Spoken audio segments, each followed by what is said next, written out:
Hey everybody, it's Quinn with Cipher Art, and I'm going to do a series of videos about my process because I've had some people ask how I've achieved certain things, and I am a big believer that there is no reason to keep secrets in art. I have learned through the grace and kindness of many other people who've been willing to share how they did what they did, and not just the why and the symbolism, but the actual process. And I'm really super process driven.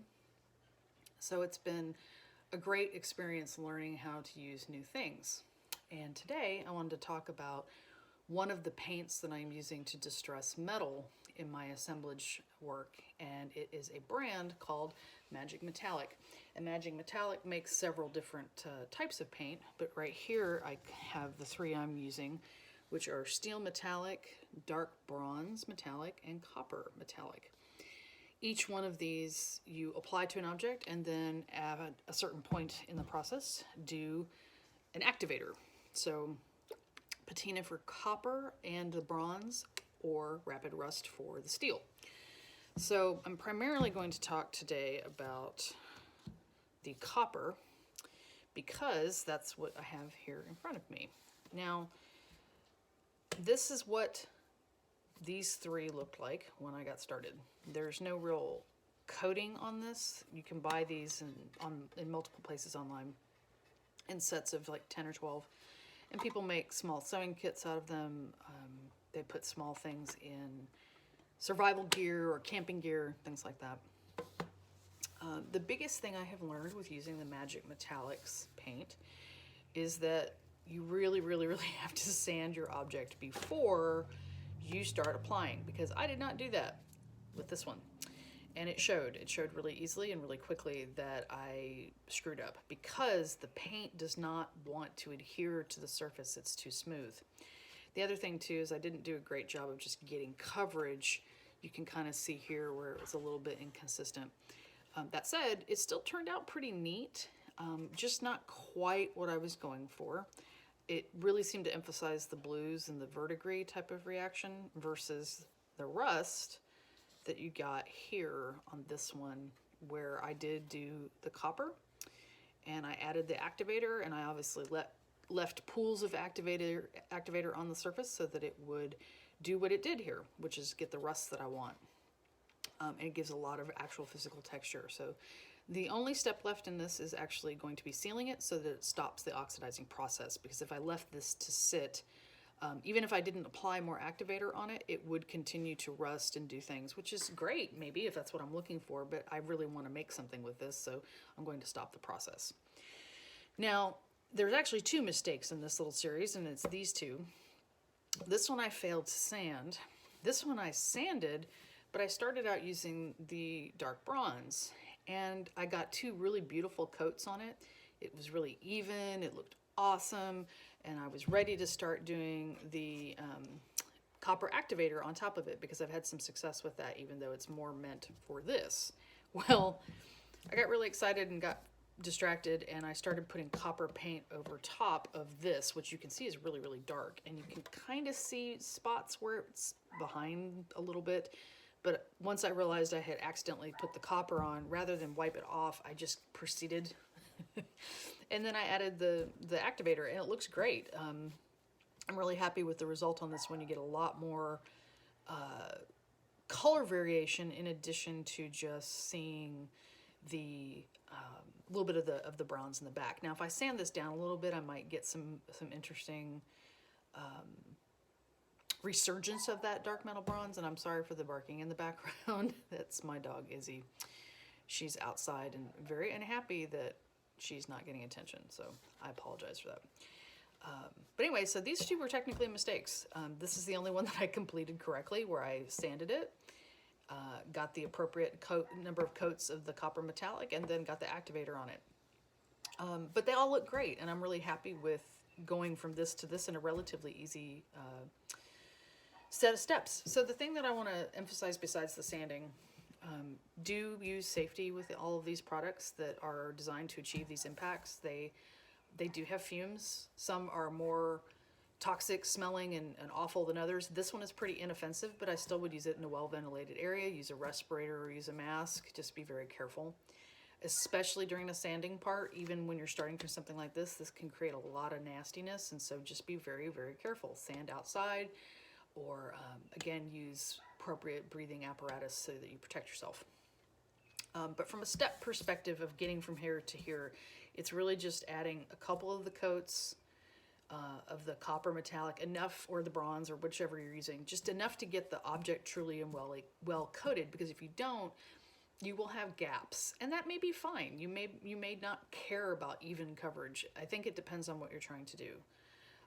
But once you have gotten the coats on, typically the last step is leaving one of the paint coats a little wet and then adding the activator. And the cool thing about the activator with this particular series of products I have found is that I can just leave a pool of it on here and it will give you varying results. So for instance, I left a lot of it on this overnight last night. The temperatures here were fairly cool. My shop is not heated, so it got more of this verdigris where this one rusted. So I thought that was interesting. Be prepared for getting widely varying results. That's fairly normal with a process like this, because a box like this is probably made out of slightly different material than this Altoids box. And I did some more steps to this than I did to this one, really. Not only did I sand this one, I burned it with a culinary torch before I did all the things to it. So you get a little bit different reaction, obviously. So be prepared for that variance, and don't stress if what you do doesn't look like this immediately. It may be just what you're using, it may be the temperature, it may be humidity, the time spent, and whether or not you do things like hurrying up the drying time of layers. This paint seems fairly forgiving using a heat gun. When you're laying down the copper part or the bronze or the steel, it dries really quickly and seems to still want to work with the activator. However, do be aware that if you are going to use heat to speed up the drying time, you may impact the oxidizing process in a way that you don't expect. So if you are able to be patient, or you have the time, or you don't have a deadline that you're trying to meet, or birthday or anniversary or holiday coming up where you're trying to make a project, let it sit for the required amount of time. And each of these different types of products has different drying times. Because this one doesn't require a primer per se, it's a little bit faster. The drying time, especially if it's not especially cold, will be pretty quick.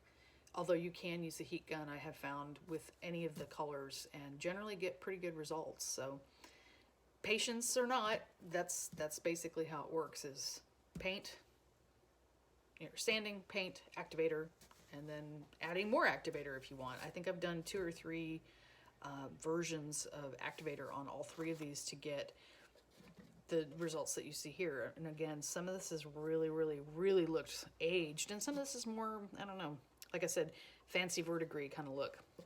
But the last step in the process is to use a matte medium. Like I've used Liquitex on these, and I will use Liquitex on these to stop the oxidizing process. Some of these come with their own matte medium. I will believe that this brand does. It says it has a matte sealer, but you can use the Liquitex or something else to stop the oxidizing process if you want. You may not want to. I do, because I don't want rust to come off on my fingers, or for people, because I've got that now. And I don't want people to buy these and be like, oh, I've got rust on them. Yay, this is great. No. So that's the process for this particular paint. And again, it's Magic Metallic. It's manufactured by a company called Mayco. Their URL is magicmetallics.com. It's printed right here on the side of the bottom. You can see that probably. But if you go Google them, you'll find them. I don't know what the glazequeen.com is. I've never ordered from that, but I did order from the Magic Metallics. They ship really quickly as well, and they have a lot of great information on their website. So don't be afraid to ask questions, or ping them if you have something that you really want to know about. But they do have multiple types of these paints, and their cost relative to other paint is a little bit more, because this is a specialized process. That said, I do think you get a lot of mileage out of each bottle. I have not yet emptied any of them. I've used probably this metallic one more than any.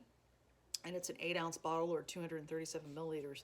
And I've gotten a lot out of it, and I still have more to go. So I feel like I've gotten my money's worth out of the objects. And something else too about size. Just because I'm using this as an example doesn't mean that you can't use this on larger objects. You can, just expect to use more of the base layers to get full coverage if you need it. Obviously, if you prime something first, you may not need to use as much of this, but these do not require that. So, you know, again, your mileage may vary depending on what you're trying to make. Because these are small, I'm going to be able to get a lot of these out of these small 8-ounce bottles because of the relative little amount that's required to get good coverage. Again, if you sand it properly, like I didn't with these guys, or with these guys rather. So anyway, that is my process with the Magic Metallic Paint. Again, you can do things like use a culinary torch to burn an item, throw something in a fire beforehand. There's a lot of other distressing that you can do. You don't have to use just sandpaper. Your imagination is pretty much your guide here.